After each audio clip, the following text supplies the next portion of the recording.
ఎఫెసీ పత్రిక 5వ అధ్యాయం 18 నుంచి 21 వచనాలు చదువుకొని మనము ఈరోజు పాఠంలోకి మనం వెళ్దాం.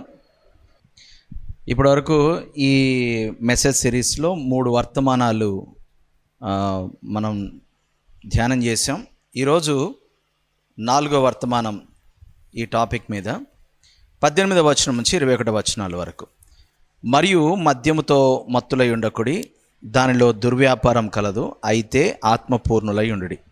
ఒకరినొకడు కీర్తనలతోనూ సంగీతములతోనూ ఆత్మ సంబంధమైన పాటలతోనూ హెచ్చరించుచు మీ హృదయములలో ప్రభువును గూర్చి పాడుచు కీర్తించుచు మన ప్రభు అయిన యేసుక్రీస్తు పేరిట సమస్తమును గూర్చి తండ్రి దేవునికి ఎల్లప్పుడూ కృతజ్ఞతాస్తుతులు చెల్లించుచు క్రీస్తునందలి భయముతో ఒకరినొకడు లోబడి ఉండుడి. ఈరోజు టాపిక్ మనం మాట్లాడిన తర్వాత ఇంకొక 2 లక్షణాలు మనం చూస్తాం. దాంతో ఈ ఆత్మపూర్ణుడైనటువంటి క్రైస్తవుడు ఎలా ఉంటాడు అనేటటువంటి టాపిక్ మనం ముగిస్తాం. అపోస్తలుడు పౌలు ఎఫెసీ సంఘానికి రాస్తూ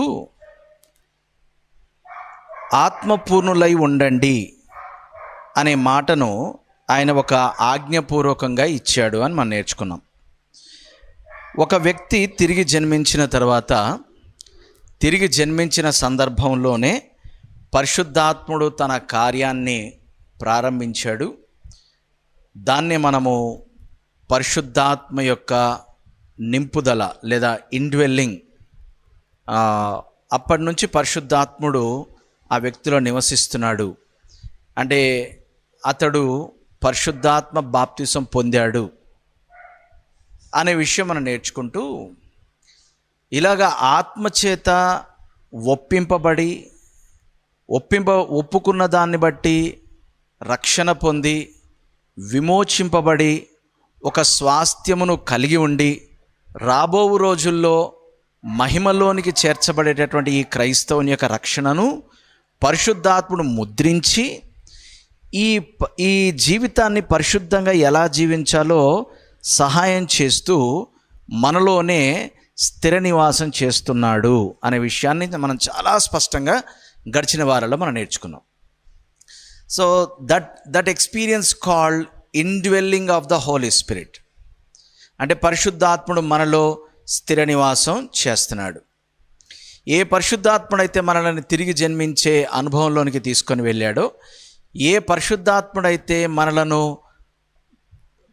యేసుక్రీస్తు యొక్క మరణ పునరుద్ధానాలలోనూ తండ్రి కుటుంబంలోనూ సార్వత్రిక సంఘంలోనూ చేర్చాడో, అదే పరిశుద్ధాత్ముడు మనలో నివాసం చేస్తూ ఆయన మనకు బోధించిన సంగతులను అనగా లేఖనాలను మనకు వివరిస్తూ ఎక్స్ప్లెయిన్ చేస్తూ జ్ఞాపకం చేస్తూ మనల్ని పరిశుద్ధ జీవితం జీవించేలా నడిపిస్తాడు. ఇప్పుడు ఈ రీతిగా పరిశుద్ధాత్మ చేత తిరిగి జన్మించి వారిలో పరిశుద్ధాత్మను కలిగి ఉండి అనగా పరిశుద్ధాత్మ బాప్తిసం పొందినటువంటి క్రైస్తవ విశ్వాసులు లేదా సంఘ సభ్యులైనటువంటి ఎఫెసీ సంఘముతో పాటు మనలను కూడా అపోస్తలుడు పౌలు ఏమని ప్రోత్సహిస్తున్నాడంటే, పరిశుద్ధాత్మ మీలో నివసిస్తున్నటువంటి వారలారా మీరు పరిశుద్ధాత్మ పూర్ణులై ఉండండి. అంటే ఏ ఆత్మ అయితే మీలో నివాసం చేస్తున్నాడో ఆ ఆత్మ యొక్క స్వాధీనంలో ఉండండి, ఆ ఆత్మ యొక్క నియంత్రణలో ఉండండి, ఆ ఆత్మను ఆత్మ నడిపించే విధానంగా మీరు నడిపించబడండి అనే విషయాన్ని చెప్తూ ఉన్నాడు. కాబట్టి ఆత్మపూర్ణులై ఉండడము అని అంటే అదొక ఆవేశపూరితమైనటువంటి, ఒక భావోద్రేకపూరితమైనటువంటి ప్రదర్శన కాదు. ఒక ఇమోషనల్ ఎక్స్టసీ అండ్ ఒక రకమైనటువంటి పూనకం వచ్చినటువంటి ఇది కాదు. ఒక జీవిత విధానము. అంటే మనలో పరిశుద్ధాత్ముడు నివసిస్తున్నాడు. ఆ పరిశుద్ధాత్మ చేత మనము స్వాధీనపరచబడి నియంత్రించబడి నడిపింపబడుతూ ఉంటే అది ఒక ఆత్మపూర్ణ జీవితము, అంటే ఆత్మ యొక్క ఆధీనంలో ఉన్న జీవితము. దాని గురించి అపోస్తలుడు పౌలు మాట్లాడుతున్నాడు అని మాట్లాడుతూ మనము మొట్టమొదట మనం ఏం నేర్చుకున్నామంటే ఆత్మపూర్ణుడై ఉండాలి అని అంటే అసలు మొదట పరిశుద్ధాత్ముడు తమలో నివసిస్తున్నాడు అని తెలుసుకోవాలి. ఎప్పటి నుంచి నివసిస్తున్నాడు? ఏదో ఒక సందర్భంలో రక్షణ పొందాం, ఆ తర్వాత ఆత్మ అభిషేక మహాసభలు పెట్టారు, అక్కడికి వెళ్ళాం, అక్కడ అయ్యగారు కొంచెం నూనె తీసి మన నెత్తి మీద పోసాడు, అప్పుడు మనం విలవిల్లాడి కింద పడి దొల్లేసాం, అప్పుడు నుంచి మనం ఆత్మ అభిషేకం పొందాం. నో, పరిశుద్ధాత్మ బాప్తిస్వం అనేటటువంటిది ఇట్స్ అన్ ఇన్స్టంటేనియస్ ఎక్స్పీరియన్స్, అనుభవం. దాన్ని మనం రక్షణ పొందినప్పుడే పొందాం. ఇప్పుడు పరిశుద్ధాత్ముడు మనలో నివసిస్తున్నాడు, ఈ విషయాన్ని ప్రతి ఒక్కరు గుర్తించాలి. ఇక ఆత్మ పూర్ణులు అవ్వడం అంటే ఏంటి అని అంటే మనలో నివసిస్తున్నటువంటి ఆ పరిశుద్ధాత్మ ద్వారా మనం పూర్తిగా నడిపించబడడం.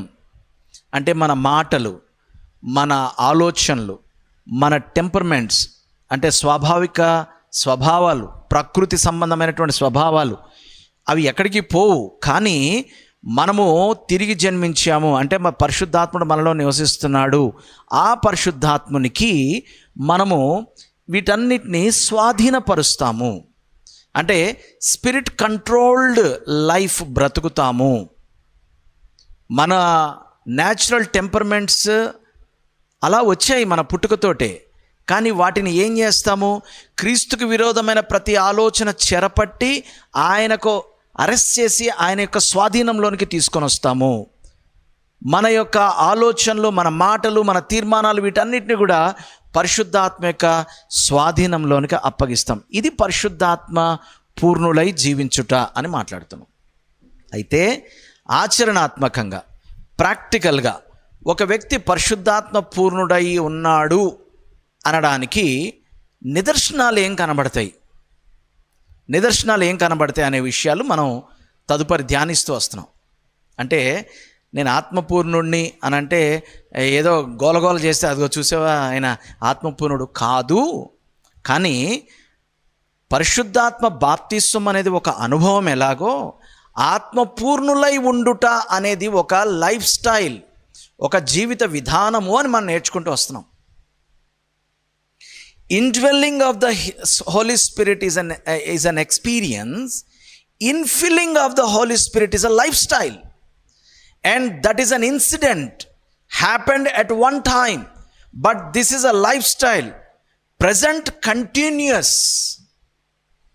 అయితే ఈ ఆత్మపూర్ణులై ఉండుడి అనేటటువంటి ఈ ప్రధానమైనటువంటి కార్యాన్ని, ఈ ఆజ్ఞను నెరవేర్చడానికి చేయవలసినటువంటి కొన్ని పనులు అనేవి అక్కడ సూచిస్తూ ఉన్నాడు అపోస్తలుడైన పౌలు. అంటే అవి చేస్తే ఆత్మపూర్ణులు అవుతారని కాదు. పార్టిసిపుల్స్ అని మాట్లాడుకున్నాం కదా, ఇదేమో main verb, this is imperative. ఏంటి? ఆత్మపూర్ణులై ఉండుడి, రైట్, ఇంపరేటివ్.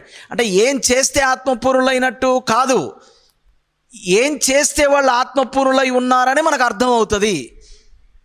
అంటే అవి చేస్తే ఆత్మపూర్ణులు అవరు, కానీ ఆత్మపూర్ణులైన వారు ఇవి చేస్తారు అని మనం నేర్చుకుంటూ వస్తున్నాం. చాలా విచిత్రమైనటువంటి విషయాలు ఇక్కడ ఉన్నాయి, చాలా విచిత్రమైనటువంటి విషయాలు. మనము పోయిన పాఠంలో మనం ఏం నేర్చుకున్నామంటే ఆత్మపూర్ణుడైనటువంటి వాడు తోటి విశ్వాసితో కలిసి సహవాసం చేస్తాడు. ఇదేంటి? తోటి విశ్వాసులతో కలిసి సహవాసం చేయడానికి ఆత్మపూర్ణ జీవితం అంటారా? Yes, that is what the Bible is speaking. అంటే ఒకవేళ నువ్వు నీ తోటి విశ్వాసితో ఒక సంఘ జీవితం జీవించలేకపోతున్నావు, నలుగురిలో నువ్వు కలవలేకపోతున్నావు, నువ్వు ఇతరులను వాక్యము ద్వారా, పరిశుద్ధాత్మ ప్రేరణ ద్వారా అడ్రస్ చేయలేకపోతున్నావు, నా మానాన్ని నేను నా దేవుడు అంటూ బతికేస్తున్నావు అంటే నీవు ఆత్మపూర్ణుడివి కాదు అనే విషయం మనం నేర్చుకున్నాం. అదే సందర్భంలో మనం ఒక బ్యాలెన్స్ కూడా తీసుకురావడానికి ప్రయత్నం చేసాం. నేను మీకులాగా అందరిలో కలవలేనండి. అఫ్కోర్స్ మనం ఇంట్రోవర్ట్స్ ఉంటారు, ఎక్స్ట్రోవర్ట్స్ ఉంటారు. మన భావోద్రేకాల వ్యక్తీకరణలో వ్యత్యాసం ఉండొచ్చు. ఒకరు వెంటనే రెస్పాండ్ అవుతారు, ఒకరు నెమ్మదిగా రెస్పాండ్ అవుతారు, ఒకరు చాలా వెహిమెంట్గా రెస్పాండ్ అవుతారు, కొందరు స్లోగా రెస్పాండ్ అవుతారు. వాట్ ఎవర్ ఇట్ ఈస్, అక్కడ విషయము ఎలా రెస్పాండ్ అయ్యావనేది కాదు, అసలు రెస్పాండ్ అయ్యావా లేదా అనేది చాలా ఇంపార్టెంట్. వెంటనే మాట్లాడకపోవచ్చు, లేదా మీద పడిపోయి కలుపుగోరుగా ఉండలేకపోవచ్చు. అయితే ఇక్కడ విషయం అది కాదు. నలుగురిలో నాలుగులాగా నానడం కాదు.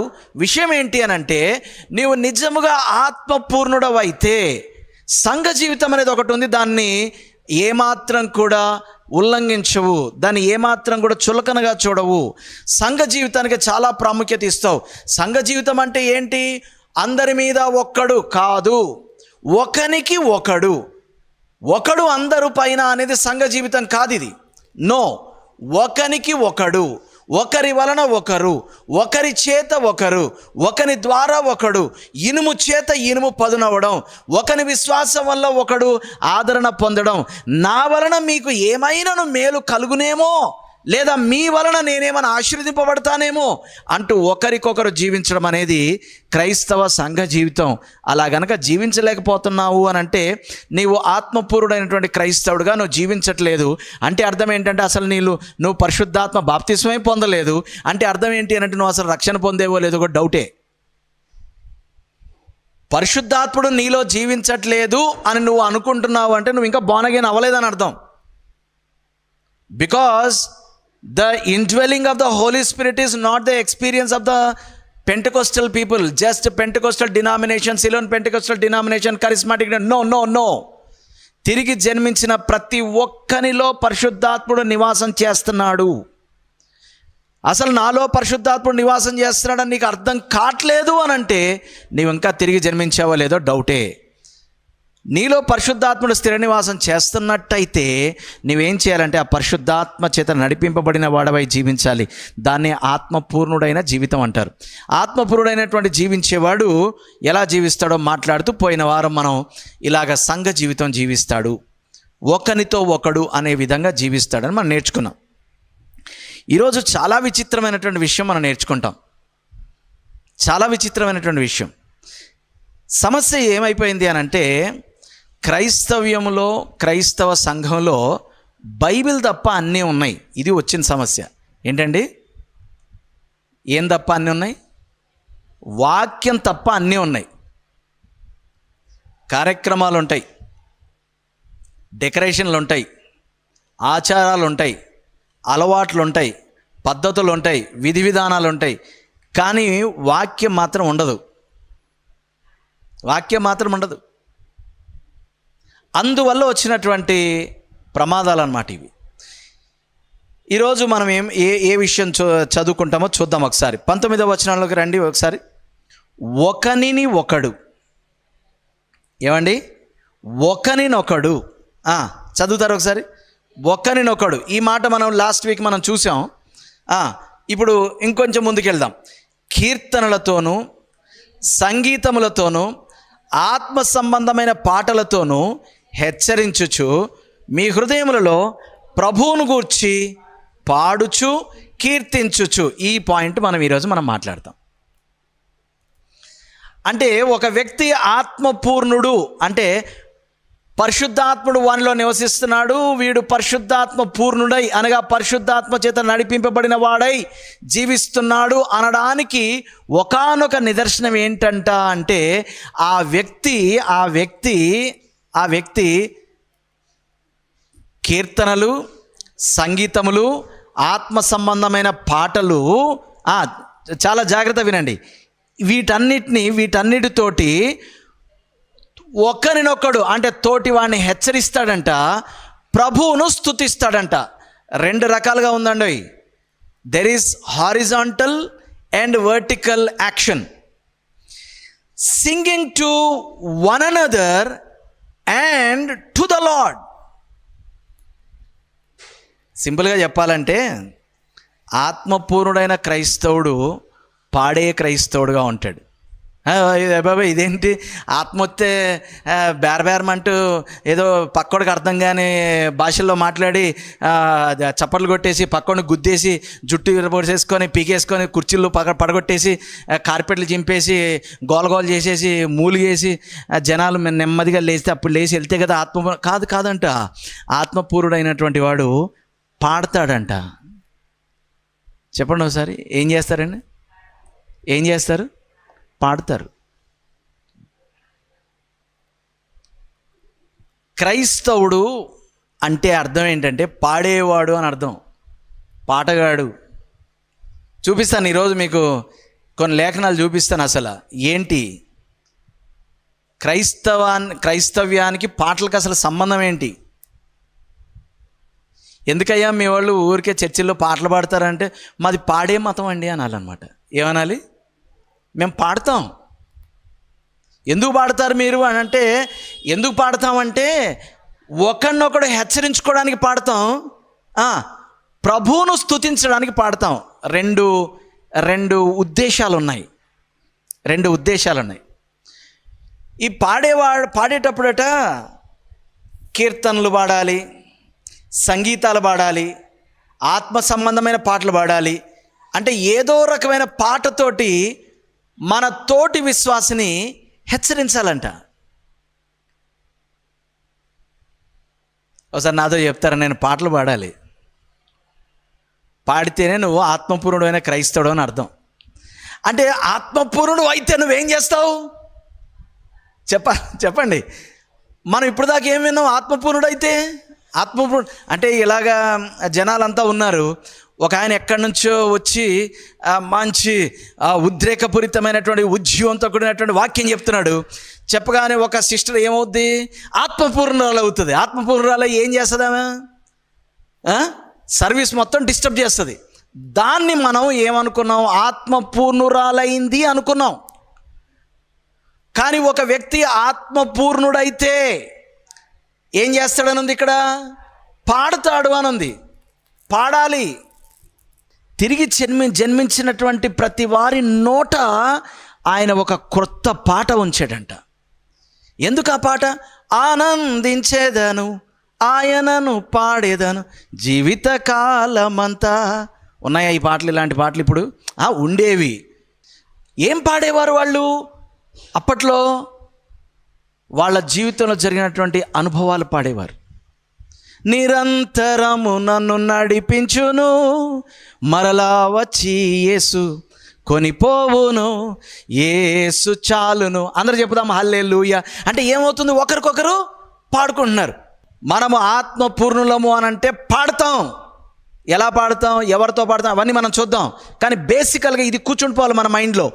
ఒకరితో ఒకడు పాడతాం అంటే ఎదుటివాడిని హెచ్చరించడానికి, ఆదరించడానికి, ప్రోత్సహించడానికి, బలపరచడానికి పాడతాం. అండ్ ప్రభువుకు పాడతాం. ఈ రెండు జరగాలి. పాటలో ఏం జరగాలి? ఈ రెండు జరగాలి. పాటలు పాడాలి. ఎవరు పాడాలి? మనమే పాడాలి. ఎందుకు పాడాలి? తోటి వారిని హెచ్చరించడానికి పాడాలి, ప్రభువును స్తుతించడానికి పాడాలి. కొన్ని వారాల క్రితం నేను మాట్లాడుతూ ఉన్నాను, మన చర్చిలో పాటలు ఎంచుకునేటప్పుడు ఈ రెండు ఉండేలాగా జాగ్రత్త పడండి. పాడితే ఆ పాట తోటి వ్యక్తిని హెచ్చరించాలి, ఆదరించాలి, బుద్ధి చెప్పాలి, బోధించాలి, ఉపదేశించాలి. అయితే చాలా జాగ్రత్తగా వినండి. బోధించడము, గద్దించడము, బుద్ధి చెప్పడము, ఉపదేశించడము, ఆదరించడము, హెచ్చరించడము, ఓదార్చడము, బలపరచడము అనే విధానాలు ఏవైనా కానివ్వండి, తోటి విశ్వాసులను అడ్రస్ చేయడానికి మనం వాడవలసినటువంటి ఒకే ఒక సమాచారం ఇది. అంటే వాక్యము ద్వారా ఇతరులను హెచ్చరించాలి, వాక్యము ద్వారా ఇతరులను బలపరచాలి, వాక్యము ద్వారా ఇతరులను ఆదరించాలి, వాక్యము ద్వారా ఇతరులను ఓదార్చాలి, వాక్యం ద్వారా ఇతరులను హెచ్చరించాలి, వాక్యం ద్వారా ఇతరులను గద్దించాలి, వాక్యం ద్వారా ఇతరులకు ఉపదేశించాలి. మన సొంత జ్ఞానం, మన సొంత తెలివితేటలు, మన సొంత అనుభవాలు కాదు. అంటే ఒక వ్యక్తిని ఓదార్చాలి అని అంటే నేనున్నాను కదా నీకెందుకు అనకూడదు, వాక్యంలో ఇలా ఉంది అని ఆ మాటలు వారికి జ్ఞాపకం చేసి వారిని ఓదార్చాలి. వాక్యం చెప్తే ఓదార్పు కలగట్లేదండి వాళ్ళకి. నేను చెప్తాను చూడండి నా స్టైల్లో, నీ పప్పులేం ఉడకవు అక్కడ. అవన్నీ కాసేపు ఆ భావోద్రేకాలని సబ్సైడ్ చేస్తాయి, కానీ యాక్చువల్ హీలింగ్ని అసలు తీసుకురావు. ఒక యవనస్తుడు నాతో మాట్లాడుతూ ఏమన్నాడంటే, నాకున్న అలవాట్లు ఏముందని నేను కాదు అనుకుంటే మానేస్తాను అంతే అన్నాడు. నేను అన్నాను అలా ఎలాగా? నా విల్ పవర్ చాలా స్ట్రాంగ్ అన్నాడు. నేను అన్నాను నీ విల్ పవర్ దేనికి పనికిరాదు. నువ్వేం చేయాలి అని అంటే, నీ అలవాటు కనుక నువ్వు మానాలి అని అంటే ఆ అలవాటు ప్లేస్లో వాక్యాన్ని ప్రతిక్షేపించాలి. వాక్యాన్ని సబ్స్టిట్యూట్ చేస్తే ఇది పక్కకు పోతుంది తప్ప, నువ్వు ఎంత ప్రయత్నించినా ఎంత విల్ పవర్ నువ్వు వాడినా ఆ కాసేపటికే ఉంటుంది తప్ప ఇది జరగదు. ఏం చేయాలి? వాక్యాన్ని తీసుకురావాలి. వాక్యాన్ని తీసుకురావాలి. నీ దేహమును చెరుపు దానిని అనే మాటను కనుక నీ జీవితంలో ప్రతిక్షేపించుకుంటే ఏ విధానంలో కూడా నీ దేహాన్ని చెరపకుండా జాగ్రత్తగా ఉంటావు నువ్వు. అంతేగాని విల్ పవర్, విల్ పవర్ ఎంతసేపు ఉంటుంది? ప్రతివాడికి ఒక శాచురేషన్ పాయింట్ ఉంటుంది. ఆ శాచురేషన్ పాయింట్లో కొడితే ఎవడన్నా పడతాడు. కానీ అక్కడ కనుక వాక్యం ఉంటే వాక్యము నిలుచును. భూమి ఆకాశములు గతించును కానీ నా మాట నిలుచును. Word is very powerful. కాబట్టి ఒక వ్యక్తికి ఆదరణ కావాలా? వాక్యాన్ని ఇవ్వాలి.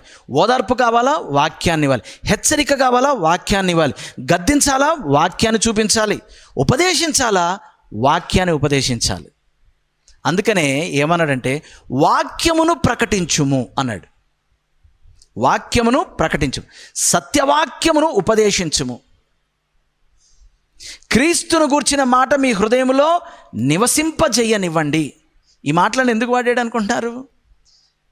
Only when we can substitute the word, then only we can see the real results. వాక్యం లేకపోతే ఏమవుద్దంట? వాక్యం లేకపోతే పునాది లేని పట్టణంలాగా కదా. ఏమన్నాడు? విత్తినప్పుడు ఆ వాక్యం మొలవకపోతే ఏమవుద్ది? మాట్లాడుతున్నాడు అంటే ఒక్కొక్కరు హృదయం ఎలా ఉంటుందో చెప్తూ మాట్లాడుతున్నాడు. అంటే ఎవరిలో అయితే వాక్యము నిలిచి ఉండదో, అందుకే కదా అపవాది పన్నాగం కూడా ఏంటి? ఎవడైనా నా మాటలు విని వాని హృదయంలో గ్రహించని ఎడల, అంటే విన్నాడు, అర్థమైంది, కానీ హృదయంలో స్థాపించుకున్నాడా? అబే అంత ఎఫర్ట్ దాని మీద పెట్టలేదు. అప్పుడు ఏమవుతుందంట? దుష్టుడు వచ్చి వాని హృదయములో విత్తబడిన వాక్యమును ఎత్తుకొని, దుష్టుడు వచ్చి కూడా ఏమెత్తుకుపోతాడంట? నీ ధైర్యాన్ని ఎత్తుకుపోయాడు, నీ బలాన్ని ఎత్తుకుపోయాడు, నీ ఆరోగ్యాన్ని ఎత్తుకుపోయాడు, నీ సమాధానాన్ని నో. బైబిల్ ఏమంటుందంటే దుష్టుడు కూడా వచ్చి ఏం చేస్తాడు? వాక్యాన్ని ఎత్తుకుపోతాడు. అది పోతే చాలు, ఇంక అన్నీ పోతాయి. ఈ యుగ సంబంధమైన దేవత ఏం పన్నాగం పన్నాడు? అవిశ్వాసులైన వారి మనోనేత్రాలకు గుడ్డితనం కలగజేయాలి. ఎందుకు గుడ్డితనం కలగజేస్తే ఏమవుతుంది? సువార్త యొక్క ప్రకాశము వారికి ప్రకాశించదు. అయిపోయింది. సువార్త యొక్క ప్రకాశం వారికి ప్రకాశించకపోతే చాలు, నేను వాడిని గెలిచేస్తాను. అందుకని యాకోబు భక్తుడు అంటాడు, లోపల నాటబడి, ఎక్కడండి? లోపల నాటబడి మిమ్మును రక్షింపజేయు వాక్యము.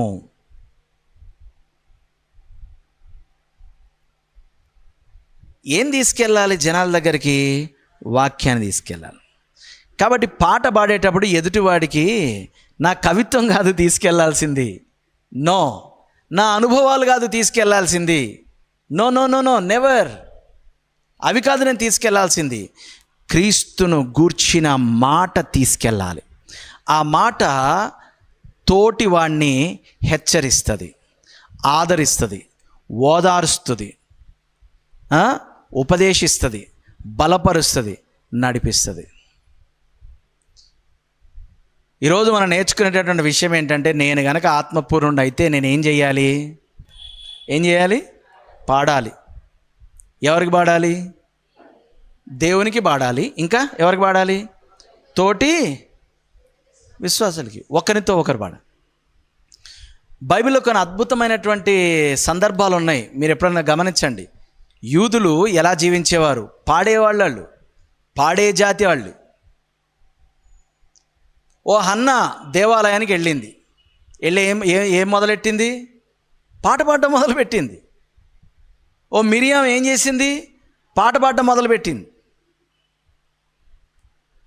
ఒక అమ్మాయి వాళ్ళ పాస్టర్ గారిని కలుద్దామని చెప్పేసి కొండ చర్యల్లోకి వెళ్ళి చూడగానే ముసలం ముచ్చట్లు పెట్టుకొని, అవును ఊళ్ళో అది ఎలాగుంది, ఇది ఎలాగుంది, అది వస్తుందా, ఇది పోతుందా అని మాట్లాడుకున్నారా వాళ్ళిద్దరూ? ఏం మాట్లాడుకున్నారు చెప్పండి? ఈమో చరణం పాడుతుంది, ఆమో చరణం పాడుతుంది, ఆమో చరణం పాడుతుంది, ఈమో చరణం పాడుతుంది. ఏం లైఫ్ స్టైల్ అంటే? That is called Christian living. That is called మీరు అక్కడ సందర్భంలో చూడండి, ఆత్మ పూర్ణురాలై పాట పాడడం మొదలెట్టింది. మీరు చూసారు అక్కడ? గమనించండి మీరు అక్కడ. ఆత్మ పూర్ణులైతే ఏం చేస్తారు? పాడతారు. ఆత్మ పూర్ణులు కాకపోతే ఏం చేస్తారంటే వాగుతారు. ఏం వాగుతారు? ఇప్పుడు ఇద్దరు ఉంటారు, నా గురించి నువ్వు మాట్లాడాలి, నీ గురించి నేను మాట్లాడాలి. ఇద్దరు కలిస్తే వాళ్ళిద్దరి గురించి మాట్లాడుకోరు. ఎవరి గురించి మాట్లాడతారు? అక్కడ లేని ఇంకో ఇద్దరు గురించి మాట్లాడతారు. ఇది వచ్చిన గొడవ. ఇప్పుడు నేను మీ ఇంటికి వచ్చాను, లేదా నువ్వు మా ఇంటికి వచ్చావు, నా ముందు నువ్వు ఉన్నావు, నీ ముందు నేనున్నాను. ఇప్పుడు ప్రత్యక్షంగా మాట్లాడుకోవాలంటే ఏం చేయాలి? నాతో నువ్వు, నీతో నేను, నీ గురించి నేను, నా గురించి నువ్వు మాట్లాడుకోవాలి. ఇద్దరు కలిస్తే ఏం చేస్తారు? ఎవడి గురించో మాట్లాడతారు. ఇక్కడ ఇద్దరు స్త్రీలు కలుసుకోగానే పాడుతున్నారు. అంతటా ఆత్మవశురాలై పాడడం మొదలుపెట్టింది. అంటే ఇంకా చూపించాలంటే బోల్డ్ ఉదాహరణలు ఉన్నాయి, కానీ సబ్జెక్ట్లోకి వెళ్ళిపోతాను నేను. ఆత్మపూర్ణులైన వారు ఏం చేస్తారు? పాడతారు. అదనమాట విషయం. మనం పాడేటటువంటి పాటలు ప్రాథమికంగా దేవునికే మనం పాడతాం. కానీ ఇక్కడ మనం గమనిస్తే ఈ కాంటెక్స్ట్లో ఏముందంటే, ఇతరులకు మనము పాడే విధంగా మనం ఉండాలి. ఓ చిన్న సలహా ఏంటంటే నాది, వర్షిప్ టీం చాలా జాగ్రత్త వినండి. కాంగ్రిగేషనల్ సింగింగ్ అంటే ఇలాగా అందరూ కూర్చొని పాడేటప్పుడు కళ్ళు మూసుకొని తదేకంగా దేవునిలో లీనమైపోయి అలా మీ దేవునికి పాడుకోండి, ఒక ప్రైవేట్ ఇమోషనల్ ఎక్స్పీరియన్స్లోకి వెళ్ళండి అని ప్రోత్సహించడం కంటే కూడా, అంటే అటువంటి అనుభవాలు అనుభూతులు ఉండవా అంటే కాదు అని నేను అన్నాను. అలా ప్రోత్సహించడం కంటే కూడా నలుగురు ఉన్నాం కదా, కళ్ళు తెరిచి పక్కవాడితో చూసి మాట్లాడండి అని ప్రోత్సహించడం చాలా ప్రయోజనకరంగా ఉంటుంది కాంగ్రిగేషనల్ సింగింగ్లో. ఎంతమందికి అర్థమైంది? అంటే ఇక్కడికి వచ్చి 1000 మందిని కళ్ళు మూయించేసి, మీరు కళ్ళు మూసేసుకోండి, మీ పక్కవాడిని చూడొద్దు, వెనకాలని చూడొద్దు, ముందుని చూడొద్దు, ఎవరిని చూడొద్దు అనకండి, పైన ప్రభువుని చూడండి. ఇవన్నీ ఎక్కడ జరగాలి? మన వ్యక్తిగత ఆరాధన సమయాల్లో, మన వ్యక్తిగత ప్రార్థన సమయాల్లో ఉండాలి. ఇక్కడ మనం ఏం చేయాలనంటే, the presence of God and the fellowship of the fellow believers, ఈ రెండు అనుభవించేలాగా మన పాటలు ఉండాలి. కాంగ్రిగేషనల్ సింగింగ్ చేసేటప్పుడు మ్యాక్సిమం కళ్ళు మూసుకొని మీరు మమేకమైపోయి తదేకంగా అలాగా దేవునిలో లీనమైపోయి ఏమైపోతుందో తెలియకుండా పక్క వాళ్ళ మీద పడిపోండి, ఇలాంటి ఎంకరేజ్ చేయకండి. ఇలాంటి ఎంకరేజ్ చేయకుండా మీ పక్క వాళ్ళతో చూసి మీరు మాట్లాడండి. వాళ్ళ కళ్ళలో కళ్ళు పెట్టి చూసి, వాళ్ళని ప్రోత్సహించి, వాళ్ళకి చెయ్యి ఇచ్చి, వాళ్ళ భుజం తట్టి పాట పాడండి అని ప్రోత్సహించడం అనేది చాలా మంచిది. అంటే ఒక ప్రైవేట్ ఇమోషనల్ ఇంటిమసీ దేవుని సన్నిధిలో పొందుకోవాలి. అటువంటి దానికంటే కూడా టుగెదర్నెస్, మనమంతా కలిసి పాడుతూ ఉండడం అనేటటువంటి దాన్ని, అంటే దేవుని యొక్క సన్నిధిని, తోటి వారితో సహవాసాన్ని ఏకకాలంలో అనుభవించేలాంటి పాటలు. ఏమో అర్థమవుతుందని నేను చెప్పేది? ఏమన్నా దేవుని సన్నిధిని, తోటి వారితో సహవాసాన్ని, ఈ రెండింటిని ఏకకాలంలో అనుభవించేలా ఉండేటటువంటి పాటలు ఇలాంటి కార్పొరేట్ గ్యాదరింగ్స్లో పాడుకోవడం మంచిది. సోలో సింగింగ్ నో, కళ్ళు మూసుకొని సింగింగ్ నో. ఒకరినొకరు సహవాసం చేస్తూ ఈ టుగెదర్నెస్ని అనుభవిస్తూ అందరూ కలిసి దేవునికి స్తుతులు చెల్లించే విధంగా మన పాటలు ఉంటే చాలా బాగుంటాయి. ఏం పాడాలి చూద్దాం. ఇక్కడ కీర్తనలు, సంగీతములు, ఆత్మ సంబంధమైన పాటలు అంటే ఏంటి అని మనం ఖచ్చితంగా చెప్పాలంటే కొంచెం కష్టమే. కానీ కొందరు బైబిల్ పండితులు ఇచ్చినటువంటి కామెంటరీస్ని బేస్ చేసుకొని నేను కొన్ని విషయాలు మాట్లాడుతున్నాను. కీర్తనలు అంటే బహుశా పాత నిబంధన కీర్తనలు అయ్యి ఉండొచ్చు. ఎందుకు అనంటే అపోస్తలుడైన పౌలు కూడా ఒక యూదుడే కదా. యూదులకి ఆయా సందర్భాల్లో కీర్తనలు పాడుకోవడం అనేటటువంటి అలవాటు ఉంది. యేసుక్రీస్తు వారు కూడా ఆయన శిష్యులతో పాటు కీర్తనలు పాడుచు వారు ఒలీవ కొండకు వెళ్ళిరి. అంటే వాళ్ళకి అదొక అలవాటు. మా చిన్నప్పుడు ఎలా ఉండేవారంటే, అమ్మలు ఎలా ఉండేవారంటే పాటలు పాడుతూ బట్టలు ఉతికేవారు, పాటలు పాడుతూ వంటలు చేసేవారు. అంటే ఈ రోజుల్లో పాటలు పాడుతూ వంటలు చేయట్లే, టీవీలు చూస్తా యూట్యూబ్లు చూస్తా చేస్తున్నారు వంటలు. మా టైంలో పాటలు పాడుతూ మా అమ్మ వంట చేస్తుంటే నేను బోల్డ్ పాటలు నేర్చుకున్నాను. నేను బట్టలు ఉతుకుతూ పాటలు పాడేది ఆవిడ, ముగ్గేస్తా పాటలు పాడేది ఆవిడ. అంటే ఈ పాటలు పాడుతూ ఉంటే మాకు బోలెడంత వాక్యం మా లోపలికి వచ్చేస్తూ ఉండేదన్నమాట. పాత నిబంధనలో ఉన్నటువంటి కీర్తనలు దేవుడు, సృష్టి, మానవ జాతి, దుష్టత్వము, రక్షణ, న్యాయము, నీతి, స్తుతి, ఆరాధన, ప్రార్థన, దేవుని యొక్క న్యాయమైన తీర్పు, ఇటువంటి విషయాలన్నింటినీ కూడా ఒక క్రమ పద్ధతిలో ఒక 13 విభాగాలుగా కీర్తనల గ్రంథంలో క్రోడీకరించి కీర్తనల గ్రంథాన్ని సంకలనం చేశారు. కాబట్టి కీర్తనలు పాడేటప్పుడు ఇటువంటి సిద్ధాంతాల్ని మనం పాడతాం. దేవుడు, ఆయన వాక్యము, మానవ జాతి, మానవుని యొక్క దుష్టత్వము, పాపము, విమోచన, రక్షణ, ప్రార్థన, ఇలాంటి రకరకాల అంశాలు కీర్తనల గ్రంథంలో పొందుపరచబడి ఉన్నాయి. ఈ కీర్తనల గ్రంథంలో పాటల రూపంలో ఉన్నటువంటి సారాంశము మోషే రాసిన ధర్మశాస్త్రములో ఉన్న సారాంశమే. ధర్మశాస్త్రంలో ఏముంది? ఆది కాండములో దేవుడు సృష్టికర్త అన్నాడు, నిర్గమకాండంలో ఆ సృష్టికర్తని విమోచకుడు అన్నాడు, లేవియ కాండములో మరి ఆ విమోచకుని గురించి నువ్వు పాడాలి అన్నాడు, ఆ విమోచకును నువ్వు ఆరాధించాలి అన్నాడు, ఆ విమోచకుని గురించి నువ్వు పరిశుద్ధంగా జీవించాలి అన్నాడు, ఆయనకే చెందినట్టు జీవించాలి అన్నాడు. మరి ఎంతమంది జీవిస్తున్నారని లెక్కేస్తే సంఖ్యాకాండం లెక్క తేలిపోయింది. మళ్ళా ఇప్పుడు ద్వితీయ ఉపదేశం చేస్తున్నాడు. ఏంటి?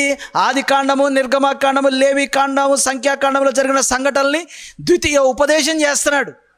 ఇదే సారాంశాన్ని, ధర్మశాస్త్రాన్ని చరిత్రలో పాటించడం విఫలమయ్యారు. యెహోషువ గ్రంథం నుంచి మొదలుపెట్టి చరిత్ర అంతట్లో మనం చూస్తే ఎజ్రా, నెహెమ్యా కాలాల వరకు చరిత్రలో విఫలమయ్యారు. ఆ విఫలమయ్యి వాళ్ళందరూ కూడా బబులోను చెరలోకి వెళ్ళిపోయారు. ఆ చెరలో ఉన్నప్పుడు వారు కొన్ని పాటలు పాడుతూ వచ్చారు. ఎక్కడి పాటలు అవన్నీ? కీర్తనల గ్రంథంలో ఉన్నటువంటి పాటలు. మన దేవుడు సృష్టికర్తట, మన దేవుడు, ఆ సృష్టికర్త అయిన దేవుడు మన పితరులను విమోచించాడట. విమోచింపబడినటువంటి జనులు ఆయనను పాడి స్తుతించేవారిగా ఉండమన్నాడట. ఆయన కొరకు జీవించాల్సిన ప్రజలు పరిశుద్ధులుగా జీవించకుండా పతనమైపోయారట. అయినా ద్వితీయ ఉపదేశం చేశాడట. కానీ చరిత్రలో అవన్నీ కూడా ఫెయిల్ అయిపోయి ఇదిగో ఇలాంటి దుస్థితి మనకు కలిగిందట అని వాళ్ళు పాటలు పాడుతూ వచ్చారు. పాడేవారు వాళ్ళు. కీర్తన గ్రంథంలో ఇలాంటి విషయాలన్నీ కూడా కీర్తన గ్రంథంలో ఉన్నాయి. ఆయన్ని తెలుసుకోవడానికి, ఆయన స్తుతించడానికి, ఒకరినొకరు ప్రోత్సహించుకోవడానికి ఇవి ఎంతో అనువైనటువంటి అంశాలుగా కీర్తనలు ఉన్నాయి. అందుకని మనము అంటే ఒక చిన్న సలహా చెప్పి నేను ముందుకెళ్ళిపోతాను. కీర్తనల గ్రంథం చదివేటప్పుడు మనం మౌనంగా ఇట్లా కళ్ళతో అని చదవకూడదు. కీర్తనల గ్రంథం ఎప్పుడు కూడా మనం తెరిచి నోరు విప్పి బిగ్గరగా చదవాలి. ఎందుకు అనంటే దాంట్లో ఎక్స్ప్రెషన్స్ ఉన్నాయి. ఆ ఎక్స్ప్రెషన్స్ని పలుకుతూ నా ప్రాణమా యెహోవాను సన్నుతించుము, నా అంతరంగమునున్న సమస్తమా ఆయన నామమును కీర్తించుము అని ఇలాగ మనం చదవాలి. మౌనంగా చదవకూడదు కీర్తనలు మరి బయటికి కదా పాడతాం, అలాగ బయటికి పాడే విధంగా చదవాలి. తర్వాత ఏమన్నాడు? సంగీతములు అన్నాడు. ఈ మాట ఇంగ్లీష్లో హిమ్స్ అని రాశాడు. అంటే స్తుతి పాటలు, దేవుని స్తుతించే పాటలు. ఉదాహరణకి ఫిలిప్పీ పత్రిక 1వ అధ్యాయము 6 నుంచి 11 వచనాలు, కొలస్సీ పత్రిక 1వ అధ్యాయం 15 నుంచి 20 వచనాలు, హెబ్రీ పత్రిక 1వ అధ్యాయం 2వ వచనం, యోహాను సువార్త 1వ అధ్యాయం 1 నుంచి 8 వచనాల్లో స్తుతి పాటలు ఉన్నాయి. ఇవన్నీ కూడా స్తుతి పాటలు అనమాట. తర్వాత ఆత్మ సంబంధమైన పాటలు అన్నాడు. అంటే ఏంటంటే హృదయంలో ప్రేరేపింపబడినటువంటి స్పాంటేనియస్ ప్రైజ్ అనమాట. అప్పటికి 164 సార్లు రాయబడింది బైబిల్లో. స్తుతి పాటల నుంచి విలాప గీతాల వరకు దాదాపు 185 వివిధ రకాల పాటలు బైబిల్ గ్రంథంలో ఉన్నాయి. వీటిలో 80% కీర్తనలే. అయితే బైబిల్లో కీర్తనల గ్రంథం మాత్రమే పాటల పుస్తకం కాదు. యోబు గ్రంథము పాటల పుస్తకమే. ఇద్దరు ప్రేయసి ప్రియుల మధ్యలో వర్ణింపబడినటువంటి పరమగీతాల గ్రంథము పాటల పుస్తకమే. యెరూషలేము యొక్క దుస్థితిని గురించి ఒక ప్రవక్త ఏడుస్తూ పాడినటువంటి పాట, విలాప వాక్యములు పాటే. క్రైస్తవులు పాడే జాతి. బైబిల్లో పాటలు అతి చిన్న పాట, అంటే హెబ్రీ భాషలో 7 పదాలు మాత్రమే ఉన్నటువంటి పాట 2వ దినవృత్తాంతముల గ్రంథం 5వ అధ్యాయం 12వ వచనం, 20వ అధ్యాయము 21వ వచనం. సొలొమోను 1005 పాటలు రాశాడు అని బైబిల్లో ఉంది. వీటిలో పరమగీతాలు అత్యంత ఉత్తమమైనటువంటి గ్రంథంగా ఎంచబడింది. ఒక విచిత్రమైనటువంటి విషయం చెప్తాను నేను. మనకు కీర్తనలు పాటలు అనగానే ఎవరు గుర్తొస్తారు? టపిమని చెప్పండి. కీర్తనలు అనగానే ఎవరు గుర్తొస్తారు? దావీదు గుర్తొస్తాడు. కానీ ఒక విచిత్రం చెప్పమంటారా? బైబిల్ గ్రంథంలో సేకరించబడినటువంటి మొదటి కీర్తన రాసింది మోషే. సేకరించబడినటువంటి మొదటి కీర్తన రాసింది మోషే. బైబిల్లో మొదటి కీర్తన రాసింది మోషే. బైబిల్లో ఆఖరిగా ప్రస్తావించబడినటువంటి కీర్తన కూడా మోషే కీర్తనే. నిర్గమకాండం 15వ అధ్యాయంలో ఇశ్రాయేలీలు ఎర్ర సముద్రం దాటగానే కీర్తన రాయబడింది. అది ఎవరు రాశారు? దావీదు రాయలా, మోషే రాశాడు. అలాగే ఇప్పుడు 15వ అధ్యాయంలోకి రండి. ఒకసారి ప్రకటన గ్రంథం 15వ అధ్యాయంలోకి రండి. ప్రకటన 15వ అధ్యాయం. ఇంటికి వెళ్ళిన తర్వాత మీరు మొత్తం చదువుకోండి, నేను కొంచెం మాత్రం చదువుతాను.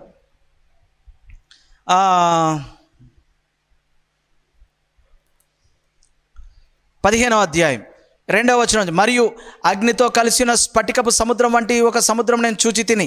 ఇప్పుడు 3వ వచనంలోకి రండి. వారు, ప్రభువా, ఎవరు వీళ్ళు?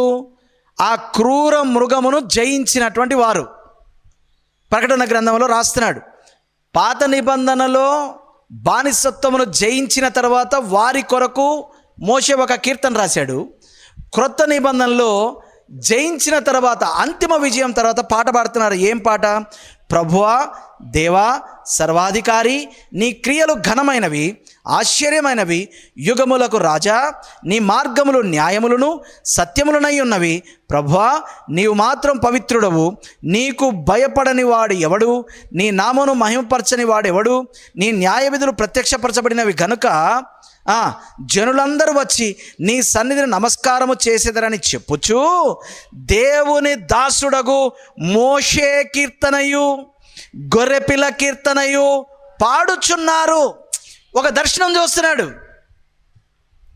ఫైనల్ సాంగ్ పాడుతున్నారంట విమోచింపబడిన వారు. ఏ పాట? మోషే పాట.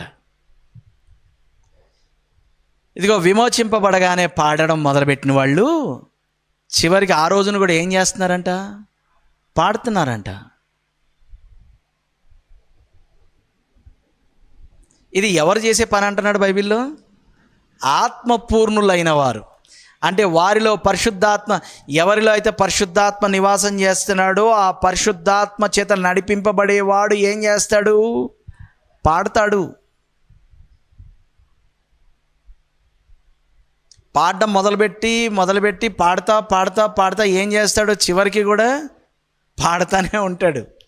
మళ్ళీ ఎక్కడ పాటలు తీసుకొస్తాడు? మోషే పాట తీసుకొస్తాడు. మోషే పాట అంటే ధర్మశాస్త్రం. మోషే పాట అంటే ధర్మశాస్త్రము చరిత్రలో ఎలా నెరవేర్చబడింది, ఎలా ఓడిపోయింది, అది పాట. మోషే పాట అంటే ఏంటి? ఆ మోషే రాసిన ధర్మశాస్త్రం యేసుక్రీస్తు ద్వారా ఎలా నెరవేర్పులోనికి వచ్చింది, ఆ పాట. మోషే పాట అంటే, మోషే కీర్తన అంటే ఏంటి? ఆ మోషే ధర్మశాస్త్రం ద్వారా నేను ఎలా రక్షింపబడ్డాను, ఆ రక్షింపబడిన నాలో ఏం జరిగింది, ఆ రక్షింపబడినటువంటి దేవుడు ఎటువంటి వాడు అనేటటువంటి పాట. అంటే ఒక్క ముక్కలో చెప్పాలి అని అంటే, లేఖనానుసారమైనటువంటి, లేఖనాల్లో ప్రభువును గురించి రాయబడినటువంటి, లేఖనాల్లో ప్రభువు చేసినటువంటియు, బోధించినటువంటియు, నెరవేర్చినటువంటియు, నా జీవితంలో జరిగించినటువంటి వాటిని గూర్చినటువంటి పాట. క్రూర మృగమును జయించిన వారు, విమోచించబడిన వారు పాడతారు. కాబట్టి నీవు నేను అనేటటువంటి పాపము నుండి విమోచింపబడినటువంటి క్రైస్తవులమైనటువంటి మనము పాడాల్సిన పాటలేంటి? పిచ్చ పాటలు కాదు. అంటే పిచ్చ పాటలు అంటే నా ఉద్దేశం ఏంటంటే, ఎవడో ఒకని గురించిన పిచ్చ ఉంటుంది, వాడితే ఇంకా మనం పాడేయడమే. అవి కాదు. ఏం పాడాలి? మోషే కీర్తనయు, గొర్రెపిల్ల కీర్తనయు పాడతాం రేపొద్దున్న. కాబట్టి అవే కీర్తనలు మనం ఇప్పుడు అభ్యాసం చేయడం మంచిది. గొర్రెపిల్ల కీర్తన అంటే ఏంటి?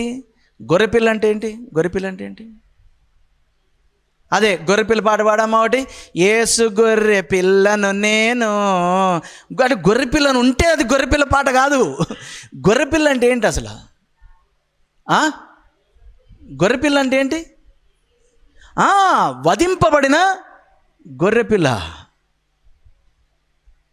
మన గొర్రెపిల్ల అనగానే ఆదివారం కోసుకు తినేస్తాం చూడండి, ఆ గొర్రెపిల్ల గుర్తుకు రాకూడదు. క్రైస్తవులకు గుర్తుకు రావాల్సిన గొర్రెపిల్ల ఏంటి? జగత్తు పునాది వేయబడక మునిపే సిద్ధపరచబడినటువంటి గొర్రెపిల్ల గుర్తుకు రావాలి. మడత, మచ్చ, కలంకము, డాగు అటువంటిది ఏది లేనటువంటి నిష్కలంకమైన గొర్రెపిల్ల గుర్తుకు రావాలి. మన పాపముల నిమిత్తము వధింపబడిన గొర్రెపిల్ల గుర్తుకు రావాలి. ఇశ్రాయేలీలు ఆ రోజున గొర్రెపిల్లను వధించి ద్వారబంధముల మీద రాశారే, ఆ విమోచన గొర్రెపిల్ల గుర్తుకు రావాలి. అంటే విమోచింపబడిన వారు విమోచన గీతాలు పాడాలి. మోషే పాడింది ఏంటి? విమోచన గీతమేగా. వారు ఎర్ర సముద్రం దాటగానే మోషే పాట పాడాడు. ఏం పాట అది? విమోచన గీతం. అది మిరియాం పాడినటువంటి గీతం ఏంటి? విమోచన గీతం. అది గొర్రెపిల్ల పాట అంటే ఏంటి? విమోచన కీర్తన. అది హల్లెలూయా. మనం పాడతాం, రాబోయే రోజుల్లో కూడా మనం పాడతాం. కాబట్టి ఏం చేయాలి? మనం పాడాలి. ఎవరికి పాడాలి? మళ్ళీ రండి ఒకసారి ఎఫెసీ పత్రిక 5వ అధ్యాయంలోనికి రండి. ఎవరికి పాడాలి? ఎవరికి పాడాలి? ఒకనినొకడు అంట. రెండోది ఏముంది? ప్రభువును గూర్చి పాడాలి. ఒకనికొకడు పాడేటప్పుడు ఇందాక మనం మాట్లాడుకున్నాం ఆల్రెడీ. బోధించుచు, బుద్ధి చెప్పుచు, క్రీస్తును గూర్చిన వాక్యము మన హృదయాల్లో సమృద్ధిగా నివసింపజేయడం కోసం పాడాలి. ఒకసారి కొలస్సీ పత్రిక 3వ అధ్యాయం 16వ వచనంలోనికి రండి.